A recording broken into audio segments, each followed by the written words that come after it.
I'm Ben, and this is my review on the Michael Bay Ninja Turtle movies. I know these movies came out years ago, and they were on my Netflix, and they were leaving soon, and I was wearing some Ninja Turtle clothes, so I just watched them. Well, I thought I can do a review for them. I know they're not great, and yeah. What is there to say? I think a lot of people have already reviewed this and say what needs to be said, but I do want to say what I want to say, and well, believe it or not, when I was watching the 2014 movie, I know it has a lot of problems, and I do agree with them, but I actually had a good time watching it. The part where they're sliding down the mountains, that was a lot of fun. There are some problems. Let's get the problems out of the way. Like for starters, the design of the Ninja Turtles, like they're like these big swampy, big muscle bound beasts with big lips, and they're just weird looking, and I just feel like all the stuff they have on them is a bit too much, and they're just hunched over, and they're just huge, and they just don't look right. They just look a little too much. Like even Donatello with all the junk on him. Like I get he's the gadget guy and he has the glasses, and it's like it's a bit too much. But I like that they do get their characteristics right. Like Leo's the leader, Raph's the big brute, Donatello's the brain genius, and Michelangelo is the funny guy. Like I glad they got their characters down. Now Megan Fox as April, she's not that bad, but her acting isn't super great in this. I don't want to be too critical, but her acting isn't too great. But in the second one, her acting gotten a bit worse. Like there's these scenes with foot ninjas coming and they were going after her and she just make a blank face. And another thing in the first movie, I'm gonna review both of them, but a problem I had with the first movie with the Foot Clan, like there weren't ninjas, there were terrorists. Like even Batman Begins that tried to be a more grounded story and tried to be more realistic. Even that had ninjas. And why make the Foot Clan terrorists? That takes out made them cool. And your movie is called Teenage Mutant Ninja Turtles. No one's gonna have a problem with the Foot Clan being ninjas. That's the whole point of them. Like, and they're just gun firing soldiers, and they have these weird people masks. Like that just doesn't look great. I do like that they redesigned them in the second movie. That does try to make them look more accurate to their original designs and have them more ninja-like. Now Shredder, oh boy, where do we begin with Shredder? He was gonna be a white guy named Eric Sachs, and I heard if you change the name around, it makes Arukusaki, but apparently so many fans give it a hard time that they changed it to an Asian guy that we barely get to know, but there's more focus on Eric Sachs, and some people think Eric Sachs should have just been the Shredder because there's more focus on him and he has a cool dynamic.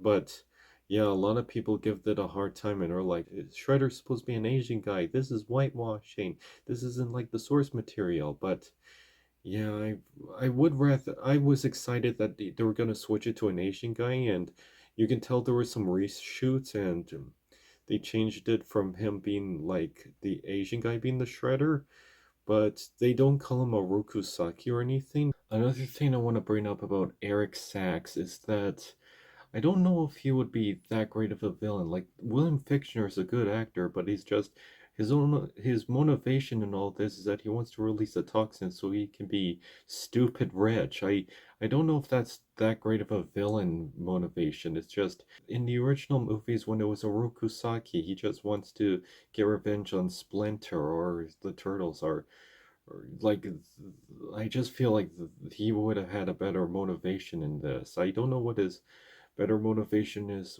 in the sequels with Orokusaki, but I don't know what a better motivation could be for these movies. And there's a part where Splinter and Shredder face off each other and they add like have we met? We act like we have this history, but in the source material they do have this history because in other source materials there's always Hamato Yoshi. Like Hamato Yoshi was either Master Splinter, like in the 2012 or in the 80s cartoon, and sometimes Master Splinter is a pet rat to Hamato Yoshi. And Hamato Yoshi has this history with the Shredder. He's either a Rokusaki and he's friends with News friends or a brother to the Shredder, but yeah, they don't really do that here. Instead, they changed it to him learning ninjutsu from a book. Like, how do you learn ninjutsu from a book? And it's just this book in Japanese, and it's like they just found this book and they just happened to learn ninjutsu. Like, how does that work? I kind of wish they do a story where he's Hamato Yoshi, like he started out as a human named Hamato Yoshi and then gets mutated into a rat man. I just feel like that's more authentic to learn how to be a ninja. But yeah, like, say what you want about him mimicking his movement from his cages, but this is just crazy with the book. And there's no real history with Shredder and Splinter in this. They had this history, but they just met each other. And Mecha Shredder, like Shredder wearing a giant mecha armor. Like, it is a cool design, but it does look like a big Megatron Shredder. Like, I do like where it's just he wears these gear, and but I think Mecha Shredder is okay. I think it is something different, but I saw other concept art where he had a cape, but here it's just Mecha Shredder. So, but it is a very cool looking design in its own way. Now, here's another problem that people had. April. Like, April has too much focus on the movie. It's another criticism the Michael Bay movies have with the Transformers movies, where it focused too much on the human characters rather than the main non-human characters. Like, it's Ninja Turtles, we want it to be about the Ninja Turtles. I like April, but you want it to be about like the turtles, like the main characters of the movie. But yeah, there's another weird connection, like the turtles just happen to know each other. Like, April was the one, like her dad created the turtles in a lab when they were working with Eric Sachs, and she just puts them in the sewer, which is I don't know if that's a good choice, but they just happen to know each other, and April was the one that named them, and it was Project Renaissance, and she was the one that named them after Renaissance painters, which I thought, oh my gosh, like they just happen to know each other in New York City. It's almost like in the Amazing Spider-Man movies where all the characters just happen to have a connection. Like, it's New York City, it's a big city. Like, how do these characters just happen to know each other? And speaking of the Amazing Spider-Man movies, yes, the ending is similar to the first Amazing Spider-Man movie, where they're on this building and they're gonna release a toxin, and the heroes have to stop the main villain. Like, there's a lot of parallels to that, and there's another parallel with the dad being a scientist, and he realized that the organization was evil. Like, that's convenient connection. But there's a lot of, if you really think about it, the Spider-Man movies and the Ninja Turtle movies, all of them in general, they're actually have some parallels to each other. Well, think about it. The movie started as a trilogy. The third one a lot of people didn't like. They had plans to make a fourth one, but that got canceled. Then years later, they made two duology movies, but the first one had like big human lizard people face, and there's like a fight on top of the city, and it tries to do something different, but a lot of fans didn't appreciate it. So in the second movie, they tried to be more accurate to the source material, but that still flopped, and they had to reboot it with actual teenagers to play teenage heroes who are teenagers in the source materials. And there's also two animated movies that have no connection to the other ones, and one of them has a hand-drawn CG comic art style to it. Yeah, if you really think about it, there's a lot of parallels to the Ninja Turtle movies and the Spider-Man movies. But I guess that's all I can say about the first one. I really wish it would take inspiration from like the 2012 CG Ninja Turtles series, because these movies came around the same time as that series was on the air, and I really wish it would look at that series and drew some inspiration from that, like even the Hamato Yoshi and the crane, and there's a lot of elements in there in the designs. They would probably be a good inspiration based on that series, like if they adapt that series in movie form, what the Bay films try to do, like maybe try to do like a movie version of like the 2012 Nick series, like with some inspiration between that. Now the second one tries to be, like I said, more authentic to the source material. Like, people criticize that it felt like it was too much like the 80s cartoon, like, because it had characters like Bebop and Rocksteady, Crane, the Technodrome, like Casey Jones. Like, it tries to be more like the 80s cartoon.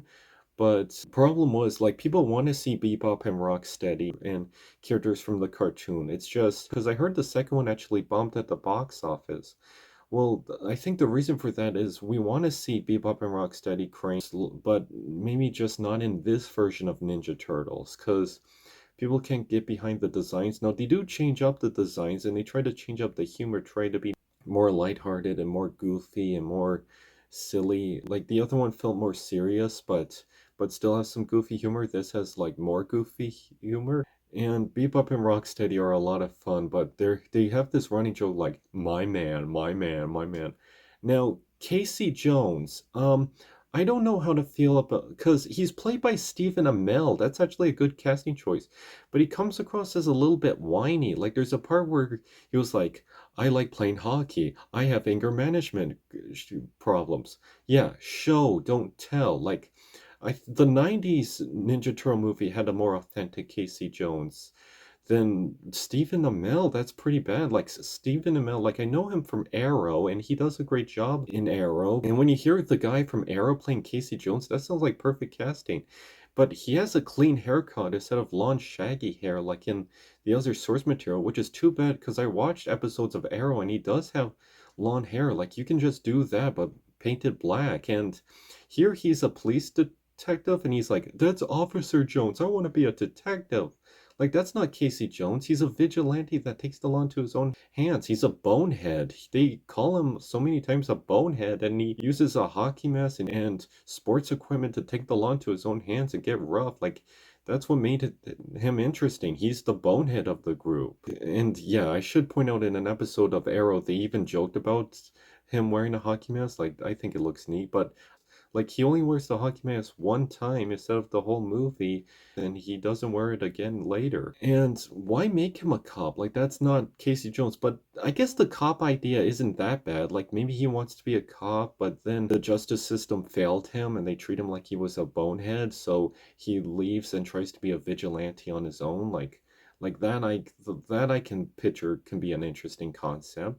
Now, there's a side of me that because I actually did enjoy watching the 2014 one. Like I feel like I was having a good time. The story wasn't good, but I had a good time watching the 2014 movie.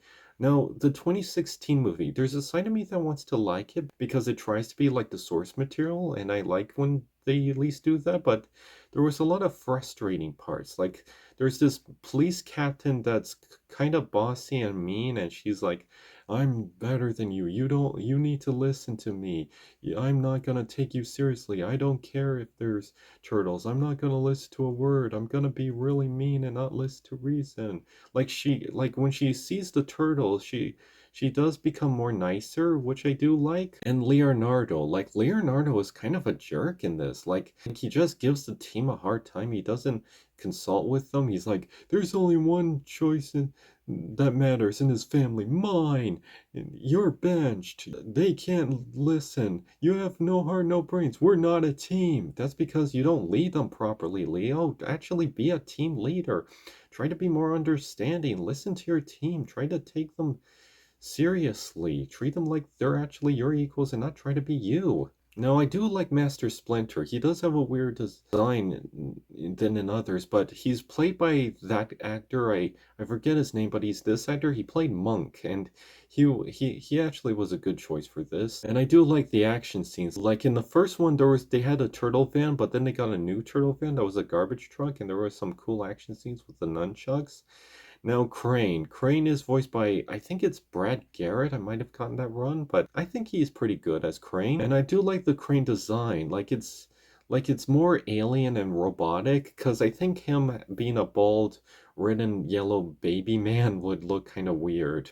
Even too weird for something like this, but I do like how Crane looks. Now, Shredder. So we finally got an Asian Shredder that's more like the source material, but here, the main problem with the first one is that it focused too much on Eric Sachs rather than the Shredder. Here, we actually get the Shredder, but a lot of people had problems with Mecha Shredder, but he has blades, but he barely wears the Shredder helmet, but he wears it at the end of the movie because it helps him breathe the atmosphere in his ship. And weird nitpick, but he doesn't have the shoulder pads in the blade shoulder pads in this one. So we had a problem with Mecha Shredder being too mecha and too much, but now we don't have enough. Like, I saw set designs of what Shredder was gonna look like, and I thought it was unfinished. I thought, yeah, after they're gonna put the blades and then the helmet, but the Ninja Turtles don't even face Shredder. I like when they face Bebop at Rocksteady, but it only happened once.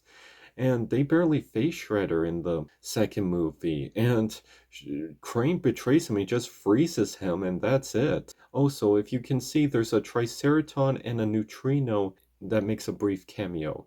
Also, Donatello, I feel like I know he's the gadget guys, but there's sometimes where I feel like some of the gadgets are too extreme. Like he just discovers alien technology and he just figures it out with his computer, like in seconds. Like he figure out what neutrinos and the guy named Crane, and I'm like I know he does machines, but that just feels too much. Also, there's another thing, Vern Fenwick. Now, I actually really, now I'm actually a big fan of Will Arnett. I watch him on Lego Masters, and I actually like his take on Vern Fenwick than better than the 80s cartoon. Like this I can actually say is better than how they did in the 80s cartoon. But there's a whole thing where he's like he's the one that took down the Shredder, but how? Like how did a normal camera guy was the one that took down the Shredder? Like they expect them to believe this? Like this doesn't make a little sense. Like they try to make an arrangement for that because they can't reveal the secret of the Ninja Turtles. And there's a whole storyline where he's like, the purple ooze, it turns humans into animals, but it might turn us into humans.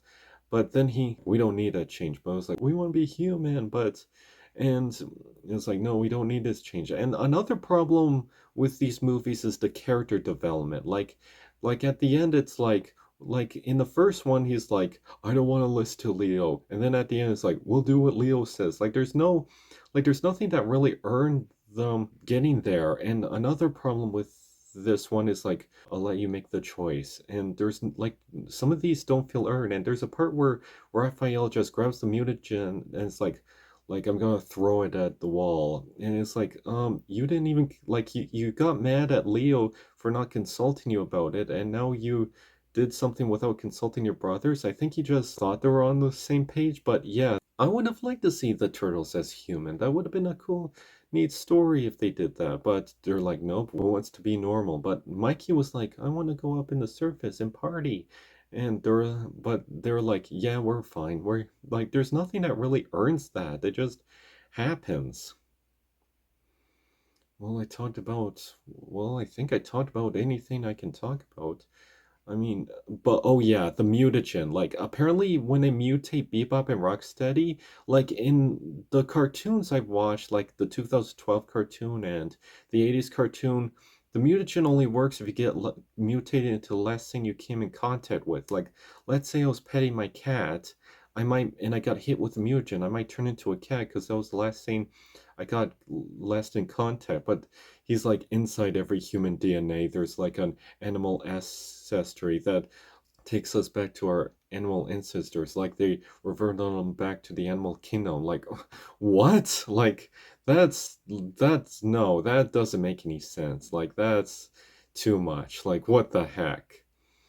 Bebop and Rocksteady were a lot of fun. It was good to see them in this, and another thing I want to bring up is Karai. She's played by two separate actresses in the first and second one, and the actress later did voices for the 2012 Ninja Turtles series from the first movie.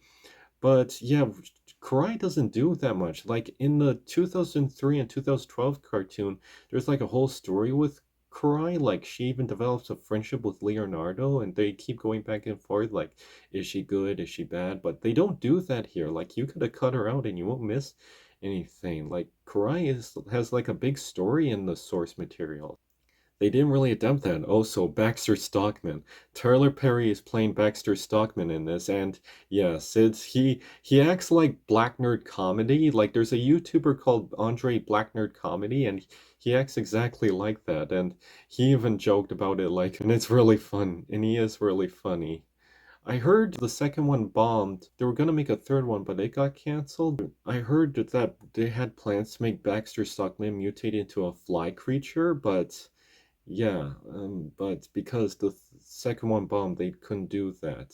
And Megan Fox, there is a pointless scene where they tried to make her look even more sexy. We're trying to get information, and it's like, oh, give me a break. Like that has to be Michael Bay's idea. Now, Because I watched a lot of different Ninja Turtle series, like the 2003 Ninja Turtle series and the 2012 Ninja Turtle series. Now, this one, they tried to make it like the 80s cartoon, and I have watched the 80s cartoon, and I love the 80s cartoon, but the 2003 one didn't have Bebop and Rocksteady, and they both tried to do their own thing, don't get me wrong, I would love to see more Bebop and Rocksteady. They're a lot of fun, but they can always do their own thing. Because in the 2012 series, they tried to create new mutants like Dog Pound and Fish Face. Like, you can always create your own mutants or do something in your own way, like what the other series did. But you know what? Bebop and Rocksteady are cool. I like to see more of them. I do like what they did in the 2012 series. That was a lot of fun. And I also did like what they did in the Mutant Mayhem, even though there was a lot of mutants to pay attention to that. But another thing I want to bring up is later Paramount also did the Sonic movies, and it's funny because they had an ugly design for Sonic, but then they redesigned that. Like, can you imagine if they did redesign the Ninja Turtles? But there are some comparisons between the Sonic movies and the Ninja Turtle movies, but I think I like the Sonic movies a bit better because, well, critically they're better, and yeah, I think they do try to capture what people like about the Sonic movies later in the sequels, like with better design and a better tone that tries to be what the source material is.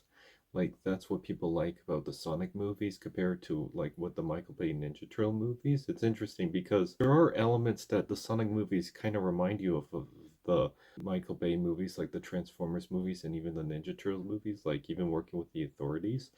But I think I do like the Sonic movies because they have better character designs and a better story, and they feel a bit better written, like compared to how the writing is with the Michael Bay Ninja Turtle movies. There were some fun moments that the Ninja Turtle movies had, but like yeah, because even as bad as video game movies get, even the Sonic movies knew how to write their movies better. Okay, this is the last time I'm gonna say another thing about the Ninja Turtle movie. It's late at night, it's after midnight. As you can tell by my other clips, I've been doing new shots at night, but I think I'm finally gonna say the last thing. So I saw the Ninja Turtle movie, the first one, in theaters with a friend of mine, and he liked it fine. But yeah, I didn't saw the second one in theaters, but there's a side of me that kind of wish I did. Like, even though there were some parts I found frustrating in the second one, I wish I actually did went and saw the second one because it was like the Turtles. It had Crane and Bebop and Rocksteady. I kind of wish I did saw the second one, but I weirdly didn't. I don't know why, but I don't know what happened. But there was a side of me that kind of wish I did. I actually had a lot of fun watching the trailer for it with the music and the moves, but I didn't see it in theaters for some reason. Anyways, so I guess that's it for my review. What you thought of the Michael Bay Ninja Turtle movies? They're not good, but there's parts I did like and had fun with it. It's not written well, but I did had a great time watching them.